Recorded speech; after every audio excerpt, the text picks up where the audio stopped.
கரூர் கூட்ட நெரிசல் சம்பவத்தில் பாதிக்கப்பட்டவர்களின் குடும்பங்களை விரைவில் சந்திக்கவிருப்பதாக தாவேகா தலைவர் விஜய் கூறியுள்ளார். சம்பவம் நடந்து 3 நாட்களுக்கு பிறகு அக்கட்சியின் சமூக வலைதளத்தில் அவர் வீடியோ ஒன்றை வெளியிட்டுள்ளார்.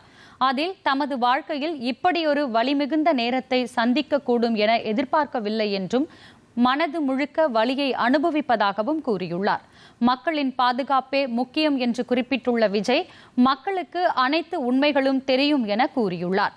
தம் மீது எந்த நடவடிக்கை வேண்டுமானாலும் முதலமைச்சர் எடுக்கட்டும் என்றும் தொண்டர்கள் மீது கை வைக்க வேண்டாம் என்றும் விஜய் வேண்டுகோள் விடுத்துள்ளார்.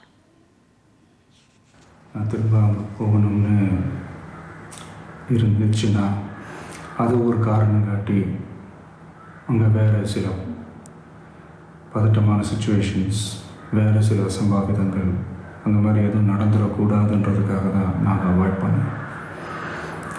இந்த நேரத்தில் சொந்தங்களை இழந்து தவிக்கிற அத்தனை குடும்பங்களுக்கும் என்னுடைய ஆழ்ந்த இரங்கலை தெரிவிச்சுக்கிறேன். எனக்கு தெரியும், என்ன சொன்னாலும் இது ஈடேயாகாதுன்னு எனக்கு தெரியும்.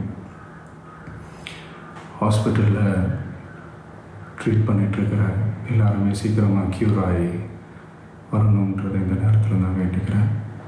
கூடிய சீக்கிரமே உங்கள் எல்லாரையும் நான் சந்திக்கிறேன்.